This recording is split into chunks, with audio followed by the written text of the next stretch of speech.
അബി, അബി, ഒന്നിങ്ങോട്ട് ഇറങ്ങി വന്നേ. വരാൻ. എന്താ ആദർശേ, എന്തിനാ ബഹളം ഉണ്ടാക്കുന്നേ? നിനക്കെന്താ ദേഷ്യം പോലെ? ദേഷ്യം പിടിപ്പിക്കുന്ന പ്രവൃത്തികളല്ലേ ഓരോരുത്തർ ചെയ്യുന്നത്. എന്തെങ്കിലും കാര്യം ഉണ്ടെങ്കിൽ തെളിച്ചു പറ. ഇങ്ങനെ മനസ്സിൽ വെച്ച് സംസാരിച്ച എങ്ങനെ കാര്യം മനസ്സിലാകും? അബി വരട്ടെ, ഞാൻ എല്ലാം പറയാം. എന്താ ആദർശേ, നീ എന്തിനാ വിളിച്ചത്? നീ മഹാദേവൻ അങ്കിളിനെ കണ്ടായിരുന്നോ? ആ, കണ്ടായിരുന്നു. ഞാൻ മീരയെ കൊണ്ട് വീട്ടിൽ വിട്ട കാര്യം നീ അയാളോട് പറഞ്ഞോ? നിന്നോട് ചോദിച്ചു കേട്ടില്ലേ, പറഞ്ഞോന്ന്? ഇല്ല. അല്ലെങ്കിൽ തന്നെ ഞാൻ എന്തിനാ നിങ്ങളുടെ കാര്യങ്ങൾ അങ്കിളിനോട് പറയുന്നത്? അതെ, അത് തന്നെയാണ് എനിക്കും അറിയാനുള്ളത്. നീ പറയാതെ അങ്കിൾ എങ്ങനെയാണ് ഈ വീട്ടിൽ നടക്കുന്ന കാര്യങ്ങൾ അറിയുന്നത്? അതൊന്നും എനിക്കറിയില്ല, ഞാൻ പറഞ്ഞിട്ടൊന്നുമില്ല. അപ്പൊ പിന്നെ അമ്മയാണോ പറഞ്ഞത്? എന്താ മോനെ, ഞാൻ അങ്ങനെ ചെയ്യുമെന്ന് നിനക്ക് തോന്നുന്നുണ്ടോ? നീ പറഞ്ഞതിൽ പിന്നെ എനിക്ക് മഹിയുമായിട്ട് ഒരു ബന്ധവുമില്ല. എനിക്കറിയാം, ഇവള് തന്നെ അതൊക്കെ ചെയ്തത്. എന്നിട്ട് ഒന്നും അറിയാത്ത പോലെ നാടകം കളിക്കുക. അബി, എന്തിനാ നീ ആവശ്യമില്ലാത്ത ഓരോ കാര്യങ്ങൾ ചെയ്യുന്നത്? ഇവിടെ നടക്കുന്ന കാര്യങ്ങളൊന്നും മഹി അറിയിക്കരുതെന്ന് ഇതിനു മുമ്പ് ഞാൻ നിന്നോട് പറഞ്ഞിട്ടില്ലേ? ഞാൻ അങ്ങനെ മനഃപൂർവ്വം ഒന്നും പറഞ്ഞിട്ടില്ല. പിന്നെ അങ്കിളിനോട് സംസാരിച്ചപ്പോ അറിയാതെ എന്തെങ്കിലും പറഞ്ഞു പോയിട്ടുണ്ടോന്ന് അറിയില്ല. നിന്റെ അഭിനയം നിർത്തിക്കോ അബി. നീ അറിയാതെ എങ്ങനെ കാര്യങ്ങൾ അറിയും? ഇത് നീ മനഃപൂർവ്വം എന്നെ ഉപദ്രവിക്കാൻ വേണ്ടി തന്നെ ചെയ്തതാണ്. അങ്ങനെയെങ്കിൽ അങ്ങനെ തന്നെ കരുതിക്കോ. പറഞ്ഞെങ്കിൽ തന്നെ എന്താ, ഇല്ലാത്ത കാര്യമൊന്നും അല്ലല്ലോ. നീ മീരെ വീട്ടിൽ കൊണ്ട് വിട്ടതല്ലേ? അബി, അതൊക്കെ ആദർശിന്റെയും മീരയുടെയും വ്യക്തിപരമായിട്ടുള്ള കാര്യങ്ങളാ. അപ്പൊ പിന്നെ അവന് താല്പര്യമില്ലാത്ത ആളോട് അത് പറഞ്ഞത് തെറ്റ് തന്നെയാ. എനിക്കതിൽ തെറ്റൊന്നും തോന്നുന്നില്ല. എന്തും ചെയ്യാം, പക്ഷെ അത് ആരും അറിയാൻ പാടില്ല. അതെന്ത് ന്യായമാ? അല്ലെങ്കിൽ തന്നെ ഇവൻ എത്ര നാൾ ഇത് മറച്ചു വെക്കും? 2 ദിവസം കഴിയുമ്പോ എല്ലാവരും എല്ലാം അറിയും. അത് അറിയോ അറിയാതിരിക്കോ ചെയ്തോട്ടെ. പക്ഷെ അങ്കിളിനെ പോലെ ഒരാള് എന്റെ കാര്യങ്ങൾ അറിയുകയും അതിന് പേരിൽ സംസാരിക്കാൻ വരുന്നതും എനിക്കിഷ്ടമല്ല. നീ കാണുന്ന പോലെ അയാളെ ഒരു ബന്ധുവായിട്ട് കാണാൻ ഈ ജന്മം എനിക്ക് സാധിക്കില്ല. ഇതൊക്കെ നിന്റെ വെറും വാശികളാ. ഇപ്പൊ നീ മീരയെ കൊണ്ട് വിട്ടതിനെ അനുകൂലിക്കുന്നവരും പ്രതികൂലിക്കുന്നവരും ഉണ്ടാവും. എല്ലാ ആൾക്കാർക്കും അവരവര് ചെയ്യുന്ന കാര്യങ്ങൾ ശരിയാ. അതുപോലെയാ അങ്കിളും. അങ്കിളുടെ കണ്ണില് അങ്കിള് തെറ്റുകാരനല്ല. ചിലപ്പോ നിന്നെ ഇപ്പോഴും മകന്റെ സ്ഥാനത്ത് തന്നെയായിരിക്കും കാണുന്നത്. അതുകൊണ്ടാ നിന്നോട് സംസാരിക്കാൻ വരുന്നത്. മകനായി കാണുന്നതുകൊണ്ടാണോ എന്നെ കള്ളക്കേസിൽ കൊടുക്കാൻ ഒരു പാവം പെൺകുട്ടിയെ കൊന്നത്? അബി, നീ എത്ര ന്യായീകരിച്ചാലും മഹി ആദർശിനോട് ചെയ്തത് പൊറുക്കാൻ പറ്റുന്ന കാര്യങ്ങളല്ല. അതുകൊണ്ട് തന്നെ ഇവന് മഹിയെ അംഗീകരിക്കാൻ പറ്റാത്തതിൽ കുറ്റം പറയാനും പറ്റില്ല. എന്തിനാമ്മ ഇത്രയും വാശിയും വഴക്കും? എല്ലാവർക്കും തെറ്റുകൾ പറ്റും. അത് ക്ഷമിച്ചും സഹിച്ചും പോകുന്നതല്ലേ നല്ലത്. കൊള്ളാം, ഇങ്ങനൊരു ന്യായീകരണം നീ എല്ലാ കാര്യത്തിലും പറയുമോ? ഇല്ലല്ലോ. സ്വന്തം താല്പര്യത്തിനനുസരിച്ച് അഭിപ്രായങ്ങൾ മാറ്റി മറിച്ചും പറയാൻ നിനക്ക് നാണമില്ലേ? അത് ഞാൻ നിന്നോട് ചോദിച്ചാലോ? മതി, നിർത്ത. അങ്ങോട്ടും ഇങ്ങോട്ടും ഓരോന്ന് പറഞ്ഞ് തമ്മി തല്ലണ്ട. ദേ, എനിക്ക് നിന്നോട് ഒരു കാര്യം മാത്രമേ പറയാനുള്ളൂ. ആദർശന് താല്പര്യം ഇല്ലാത്തടത്തോളം അവന്റെ കാര്യങ്ങൾ ആരോടും നീ പറയാൻ പാടില്ല, പ്രത്യേകിച്ച് മഹിയോട്. നിനക്ക് മഹിയോടുള്ള ബന്ധം തുടരണമെങ്കിൽ തുടരാം, അതിന് ഞങ്ങളാരും എതിര് നിൽക്കുന്നില്ല. പക്ഷേ അവിടെ മറ്റു കാര്യങ്ങളൊന്നും സംസാരിക്കേണ്ട കാര്യമില്ല. ശരി, ഇനി ഞാനായിട്ട് ആരുടെയും കാര്യങ്ങൾ ആരോടും പറയുന്നില്ല. എന്താ പോരെ?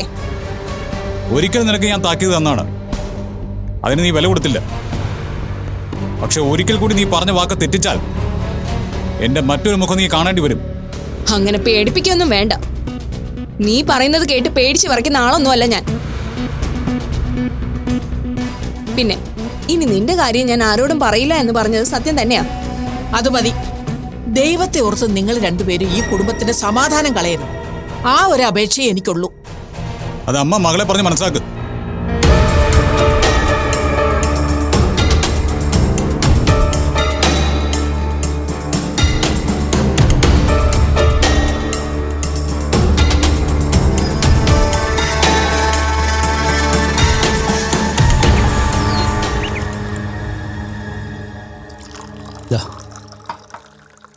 മോൾക്കിടയ്ക്ക് പുറത്തൊക്കെ പോകണമെങ്കിൽ മടി വിചാരിക്കാതെ പോകണം കേട്ടോ. എല്ലാവരും മാറി മാറി ഇത് തന്നെ എന്നോട് പറഞ്ഞുകൊണ്ടിരിക്കുന്നത്. എനിക്കങ്ങനെ പ്രത്യേകിച്ച് കുഴപ്പമൊന്നുള്ളതായി ഇപ്പൊ തോന്നുന്നില്ല. അതിന് നിനക്ക് കുഴപ്പമുണ്ടെന്ന് ഇവിടെ ആരും പറഞ്ഞില്ലല്ലോ. പഴയതുപോലെ നീ കുറച്ചുകൂടി ഒന്ന് ആക്റ്റീവായി അമ്മയോട് വഴക്കുണ്ടാക്കാനൊക്കെ തുടങ്ങിയ ഇവിടുത്തെ എല്ലാവരുടെ സങ്കടമൊക്കെ ഒന്ന് മാറിക്കിട്ടിയാനെ. ഓഹോ, ഞാൻ അമ്മയുടെ വഴക്കുണ്ടാക്കാത്തതാണോ എല്ലാവരുടെയും പ്രശ്നം? അങ്ങനല്ല മോളെ. ഈ വീട്ടിലൊരു കിളിക്കാൻ പെട്ടിയെ പോലെ ബഹളം വെച്ച് നടന്നിരുന്ന നീ പെട്ടെന്ന് അധികം സംസാരിക്കാതെയും ചൊടിയും ഇല്ലാതെ ഇരിക്കാൻ തുടങ്ങിയ ഞങ്ങൾക്കത് വിഷമാവില്ലേ? അതിൽ നിന്നൊക്കെ വിദ്യക്ക് ഇപ്പൊ നല്ല മാറ്റം ഉണ്ടല്ലോ. ദിന്നെ മോക്ക് കുറച്ചുകൂടെ സമയം കൊടുക്ക്, ധൃതി വെക്കല്ലേ. എന്റെ മനസ്സിൽ എന്താണെന്നും ഞാൻ കാത്തിരിക്കുന്നത് എന്തിനാണെന്നും എല്ലാവർക്കും അറിയാവുന്നതല്ലേ. ഒരു നിമിഷം കൊണ്ട് എല്ലാ സ്വപ്നങ്ങളും തകർന്ന അവസ്ഥയിൽ നിന്ന് കരകയറാൻ ശ്രമിക്കുക ഞാൻ. എന്റെ അതേ അവസ്ഥയിൽ തന്നെ ബീനാന്റിയും. പക്ഷേ ജീവിതാനുഭവം കൂടുതലുള്ളതുകൊണ്ടായിരിക്കാം എനിക്ക് വന്നതുപോലൊരവസ്ഥ ആന്റിക്ക് വരാതിരുന്നത്. ബീനാന്റി നിന്നോട് നല്ല സ്നേഹത്തിൽ തന്നെയല്ലേ പെരുമാറിയത്? അതെ, സംഭവിച്ചതിലെല്ലാം ആന്റിക്ക് വലിയ സങ്കടമുണ്ട്. ഇനി എത്രയൊക്കെ വിഷമിച്ചാലും കഴിഞ്ഞു പോയതൊന്നും മാറ്റാൻ സാധിക്കില്ലല്ലോ. സംഭവിക്കേണ്ട മോശം കാര്യങ്ങളെല്ലാം സംഭവിച്ച് നഷ്ടങ്ങൾ വന്നു കഴിയുമ്പോഴാ ആളുകൾക്ക് വീണ്ടും വിചാരവും ശരിയായ ചിന്തയൊക്കെ ഉണ്ടാവുന്നത്. അതൊക്കെ ഉണ്ടായിട്ട് എന്താ പ്രയോജനം? നഷ്ടങ്ങൾ നഷ്ടങ്ങൾ തന്നെയല്ലേ. അതെ, അത് ആദ്യം പറഞ്ഞ് മനസ്സിലാക്കേണ്ടത് അമ്മയെ തന്നെയാ. മോനെ, എനിക്കൊരു തെറ്റ് പറ്റിപ്പോയി. ഇനിയും അത് തന്നെ നമ്മൾ പറഞ്ഞുകൊണ്ടിരിക്കുന്നതിൽ അർത്ഥമൊന്നുമില്ലല്ലോ. അമ്മേ, ഇതെല്ലാവരും പറയുന്ന എക്സ്ക്യൂസാ. ശരിയാണ്. എന്നാലും പറ്റിപ്പോയ തെറ്റുകളെ തിരുത്താൻ ഈശ്വരനൊരു അവസരം തരുമെന്ന് എനിക്ക് നല്ല വിശ്വാസമുണ്ട്. അങ്ങനെ സംഭവിക്കട്ടെ. ജീവിതത്തെക്കുറിച്ചുള്ള കാഴ്ചപ്പാടുകളൊക്കെ എനിക്ക് മാറി തുടങ്ങി. നമ്മുടെയൊക്കെ ആഗ്രഹങ്ങൾക്കും സ്വപ്നങ്ങൾക്കും ഒന്നും ഈ ജീവിതത്തിൽ വലിയ സ്ഥാനമില്ല. മറ്റാരോ എവിടെയോ ഇരുന്ന് നിയന്ത്രിക്കും പോലെ എങ്ങോട്ടും ഒഴുകുക നമ്മള്. അങ്ങനെയല്ല മോളെ. നമ്മുടെ എല്ലാവരുടെയും ജീവിതത്തിൽ ചിന്തകൾക്കും പ്രവൃത്തികൾക്കും ഒരു സ്ഥാനമുണ്ട്. നമ്മുടെ ഭാവി കാര്യം തീരുമാനിക്കുന്നത് ഇന്ന് നമ്മൾ ചെയ്യുന്ന കാര്യങ്ങളും ചിന്തകളും തന്നെ. പിന്നെ ആഗ്രഹങ്ങൾ ചിലപ്പോൾ നടക്കാതെ വന്നേക്കാം. അത് നമ്മുടെ പ്രവൃത്തികൾക്കും ചിന്തകൾക്കും അപ്പുറം മറ്റു പലതും ആവാം.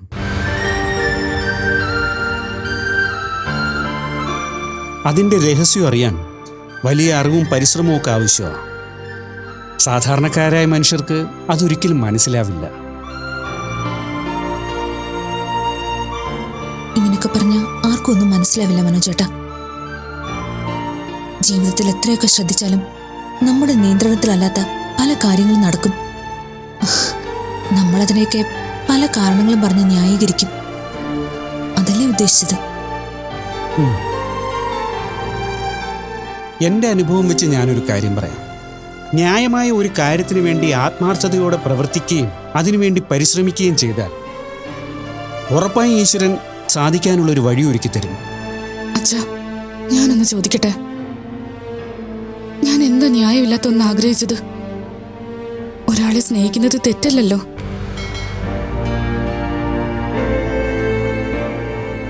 സ്നേഹിക്കുന്ന ആളുടൊപ്പം ജീവിക്കണമെന്ന് ആഗ്രഹിക്കുന്നത് തെറ്റല്ലല്ലോ. തെറ്റും ശരിയെന്നൊക്കെ പറയുന്നത് ആപേക്ഷികമാണ്. പക്ഷേ വിധി എന്നൊന്നുണ്ട്.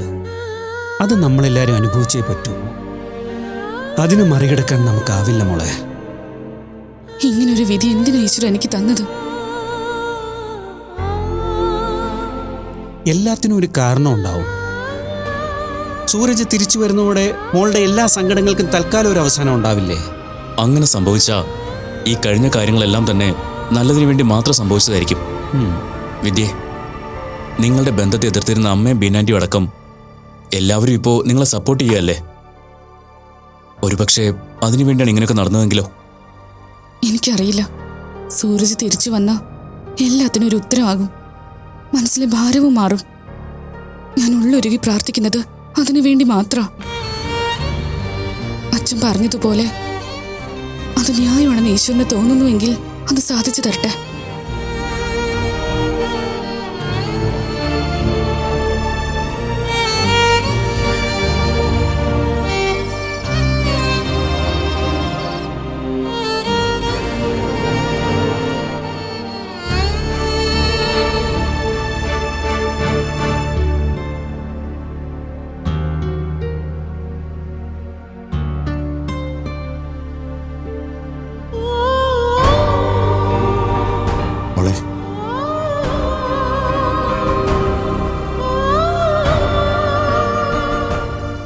പിന്നെ ചില സംശയങ്ങൾ പറഞ്ഞു. അത് മോളോടൊന്നും ചോദിക്കാതെ എനിക്കൊരു സമാധാനം കിട്ടുന്നില്ല. അതാ ഞാൻ ഇപ്പോൾ വന്നത്. എന്താ മോളെ പ്രശ്നം? എന്താണെങ്കിലും അച്ഛനോട് പറ. അച്ഛാ, ശരിക്കും എന്താ പ്രശ്നമെന്ന് എനിക്കറിയില്ല. ആദർശേട്ടൻ നോക്കിയിരുന്ന പ്രോജക്റ്റുകൾ പലതും നഷ്ടത്തില്ല. ഹൈദരാബാദിലെ പ്രോജക്റ്റ് ആണെങ്കിൽ കൈവിട്ടു പോവുകയും ചെയ്തു. അതിൽ നമുക്ക് പണം ഒരുപാട് നഷ്ടവും വന്നു. ഇതൊക്കെ എല്ലാ ബിസിനസ്സിലും സംഭവിക്കാവുന്ന കാര്യങ്ങളല്ലേ മോളെ? അതെങ്ങനെയാ നിങ്ങളുടെ ഇടയിൽ പ്രശ്നമാകുന്നത്?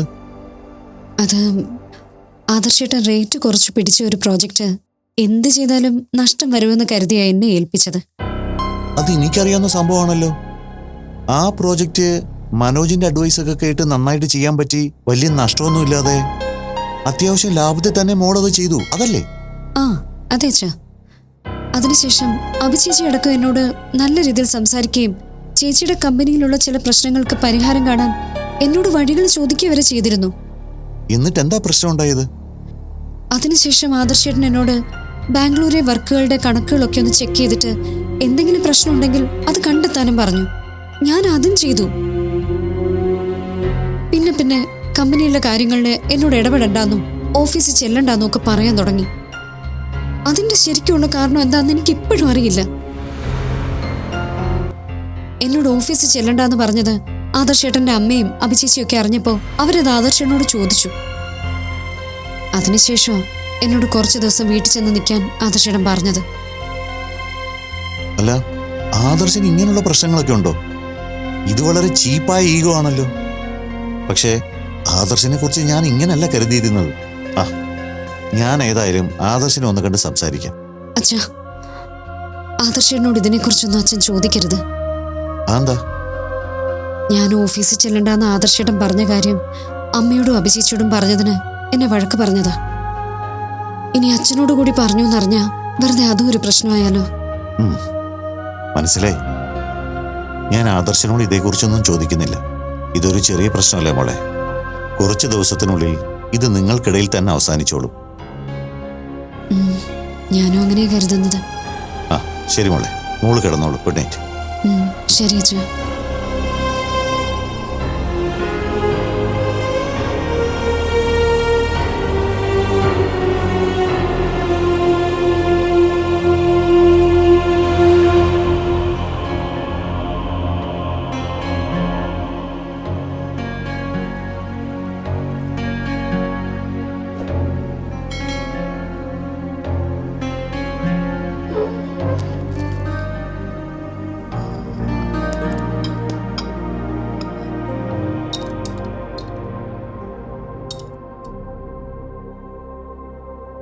ആദർശ് ചെയ്തത് വലിയൊരു എടുത്തുചാട്ടമായിപ്പോയി. മീരയെ ഇപ്പൊ കൊണ്ടുപോയി വീട്ടിൽ വിടാണ്ട ഒരു കാര്യം ഉണ്ടായിരുന്നില്ല. നിങ്ങൾ എന്തിനാ വിഘ്നേഷായിട്ട് ആവശ്യമില്ലാത്ത കാര്യങ്ങളിൽ അഭിപ്രായം പറയുന്നത്?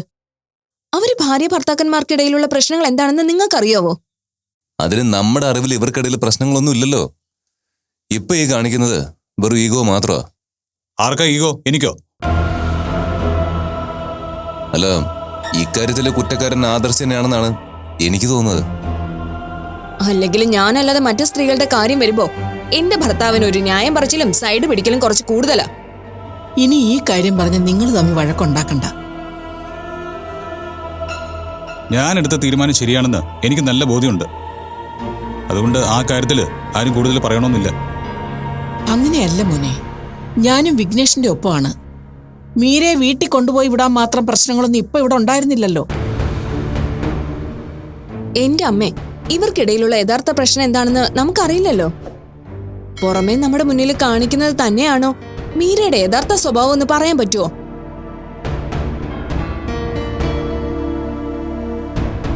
അല്ലെങ്കിൽ പിന്നെ എല്ലാ കാര്യത്തിലും മീരയെ സപ്പോർട്ട് ചെയ്ത് ഒപ്പം നിന്ന ആളല്ലേ ആദർശ്.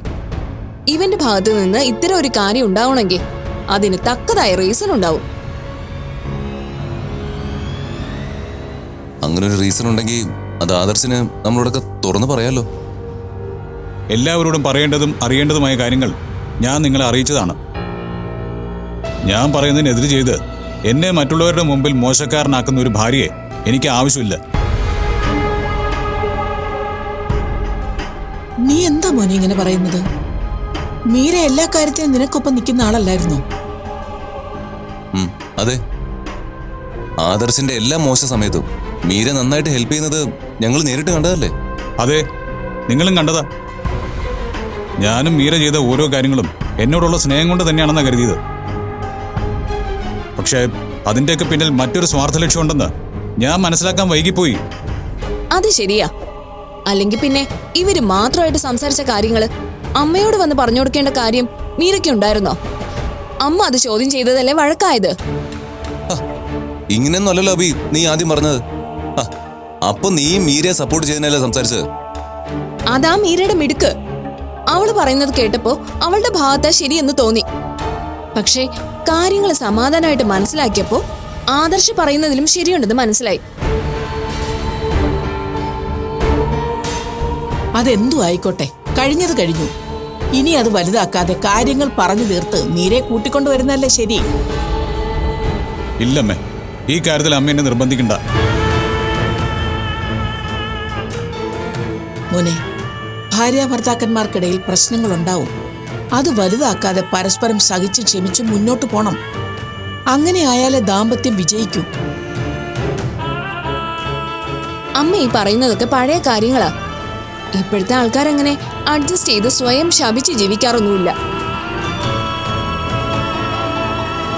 പിന്നെ അത്രയ്ക്കങ്ങ് അഡ്ജസ്റ്റ് ചെയ്യാൻ ഇവർക്കിടയിൽ മക്കളൊന്നും ഇല്ലല്ലോ. പൊരുത്തപ്പെട്ട് പോവാൻ പറ്റില്ല എന്നുണ്ടെങ്കിൽ പിരിയുന്നതിൽ തെറ്റില്ലെന്നാ എനിക്ക് തോന്നുന്നത്. എന്താ അബി നീ പറയുന്നത്? ഞാനൊരു സത്യം പറഞ്ഞതാ, അല്ലാതെ ഇവര് പിരിയണോന്നല്ല ഉദ്ദേശിച്ചത്. നിങ്ങൾക്കൊക്കെ അറിയാലോ, മീരയോട് ഇപ്പൊ എനിക്ക് പഴയ ദേഷ്യമൊന്നുമില്ല. സത്യം പറഞ്ഞ ഞാൻ മീരയെ ഒരു അനുജത്തിയായി കണ്ട് സ്നേഹിക്കാൻ തുടങ്ങുമായിരുന്നു. പിന്നെ ഒരു കാര്യം സത്യമാ, എനിക്ക് മീരയേക്കാൾ വലുത് ആദർശ് തന്നെയാ. ആദർശിനെ ആരെങ്കിലും കൊച്ചാക്കിയ അത് മീര ആയാൽ പോലും എനിക്ക് സഹിക്കില്ല. എനിക്കെല്ലാവരും നന്നായിട്ട് അറിയാം. ഞാൻ ഇന്നത്തെ ഈ നില വരെ എത്തിയത് സ്വയം കഷ്ടപ്പെട്ടിട്ടാ, അല്ലാതെ ആരുടെ ഔദാര്യമൊന്നുമല്ല. അങ്ങനെ ആര് പറഞ്ഞാലും ഞാൻ സമ്മതിക്കുകയില്ല. മോനെ, കഴിഞ്ഞതൊക്കെ അങ്ങ് മറക്ക്. നീ പോയി മീരെ കൂട്ടിക്കൊണ്ടുവാ. അതെ ആദർശ്, എനിക്കും അത് തന്നെ അഭിപ്രായം. സമാധാനമായിട്ട് ഭക്ഷണം കഴിക്കാനും സമ്മതിക്കില്ല. മോനെ, കഴിച്ചിട്ട് പോ.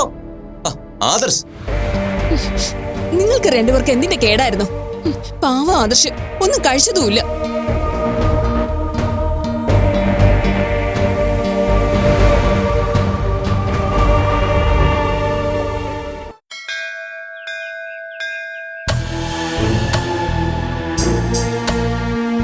എല്ലാ ജീവിതത്തിലും പ്രശ്നങ്ങളുണ്ടാവും. അതെങ്ങനെ തരണം ചെയ്യുന്നു എന്നതിലാണ് ജീവിതത്തിന്റെ വിജയം ഇരിക്കുന്നത്. പ്രശ്നങ്ങൾ എല്ലായിടത്തും ഉണ്ടാവുമെന്ന് എനിക്കറിയാം മുകുന്ദേട്ടാ. പക്ഷേ എപ്പോഴും ഞാൻ ശിക്ഷ അനുഭവിക്കുന്നത് ചെയ്യാത്ത തെറ്റുകൾക്കാ. അതിന്റെ കാരണം എന്താണെന്ന് എനിക്ക് മനസ്സിലാവുന്നില്ല. ഇതൊരു ശുദ്ധീകരണമാണ്. ഈ ജന്മം സാത്വികമായ ജീവിതത്തിൽ അടിയുറച്ച് മുന്നോട്ട് പോകുമ്പോഴും കഷ്ടതകൾ പിന്തുടരുന്നുണ്ടെങ്കിൽ അത് മുജ്ജന്മങ്ങളിൽ തീരാത്ത കർമ്മഫലങ്ങളുടെ അനുഭവങ്ങളുമാവാം. അത് കടന്നു പോകാൻ ഈശ്വരന്റെ സഹായവും തുണയും എപ്പോഴും കൂട്ടായി ഉണ്ടാവും. അതുകൊണ്ട് പ്രശ്നങ്ങളിൽ പതറേണ്ട ആവശ്യമില്ല. അതൊക്കെ ശരിയായിരിക്കാം. എന്നാലും ആദർശേട്ടൻ എന്നോട് എന്തുകൊണ്ടാ ദേഷ്യം തോന്നിയെന്ന് എനിക്കറിയില്ല. എല്ലാം ചെയ്യാൻ എന്നെ നിർബന്ധിച്ചത് ആദർശേട്ടനാ. ഒടുവില് ആദർശേട്ടൻ തന്നെ ഇങ്ങനെ പെരുമാറുമ്പോ ഞാനാകെ കൺഫ്യൂസ്ഡ് ആയി പോവാ. മീര ഒന്നും ഓർത്ത് ടെൻഷൻ ആവണ്ട.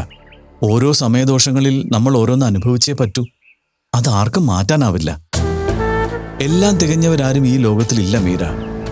എല്ലാവർക്കും ഗുണങ്ങളും ദോഷങ്ങളും ഒക്കെ ഉണ്ടാവും. അതിനെ ജയിക്കുന്നവർ മനുഷ്യനല്ല, ഈശ്വരനാ. ഈശ്വരൻ ഗുണങ്ങൾക്കും ദോഷങ്ങൾക്കും അതീതനാണ്. അതുകൊണ്ട് മനുഷ്യരായ ആളുകളിൽ നിന്നും നന്മ മാത്രം പ്രതീക്ഷിക്കരുത്. ഒരു മനുഷ്യനിൽ നമ്മൾ ഇഷ്ടപ്പെടുന്ന സ്വഭാവവും ഇഷ്ടപ്പെടാത്ത സ്വഭാവവും ഒക്കെ ഉണ്ടാവും. അത് രണ്ടും ചേർന്നാലേ അയാൾക്ക് പൂർണ്ണതയുണ്ടാവുള്ളൂ. അത് രണ്ടും അംഗീകരിച്ചാലേ അയാളെ നമുക്ക് സ്നേഹിക്കാനാവൂ. ആദർശിന്റെ കാര്യത്തിലും എനിക്ക് അത് തന്നെയാണ് പറയാനുള്ളത്. ആദർശിനെ എല്ലാ അർത്ഥത്തിലും മീരയ്ക്ക് അംഗീകരിക്കാനായാലേ സ്നേഹത്തിന് അർത്ഥമുണ്ടാവുള്ളൂ. വിവാഹബന്ധങ്ങളിൽ പരസ്പരം കുഴപ്പമുള്ള സ്വഭാവങ്ങൾ ആദ്യകാലങ്ങളിൽ രണ്ടുപേരും പ്രകടിപ്പിക്കാതിരിക്കും. പക്ഷേ ഒരു മനുഷ്യനും തൻ്റെ ഉള്ളിൽ ഉറച്ച വാസനകളെ അടക്കി വയ്ക്കാൻ അധികകാലം കഴിയില്ല. അനുകൂലമായ സാഹചര്യങ്ങളിൽ അത് പുറത്തു വരും. പരസ്പരം അപ്രിയമായ സത്യങ്ങൾ മനസ്സിലാക്കുന്നതോടെ ബന്ധങ്ങൾക്ക് അകൽച്ചയും സംഭവിക്കും. എല്ലാം അറിയുമ്പോൾ അത് സഹിച്ച് മുന്നോട്ട് പോകാൻ തീരുമാനിച്ചാലും ഒരു ഘട്ടത്തിൽ ഉള്ളിൽ അടക്കി വച്ചിരിക്കുന്നതെല്ലാം പുറത്തു വരും. ഒരു പൊട്ടിത്തെറിയോടെ. അതോടെ ആ ബന്ധം നശിക്കും. പരസ്പരം മനസ്സിലാക്കി അംഗീകരിച്ച് മുന്നോട്ട് പോയാൽ ആ ബന്ധം എന്നും നിലനിൽക്കും.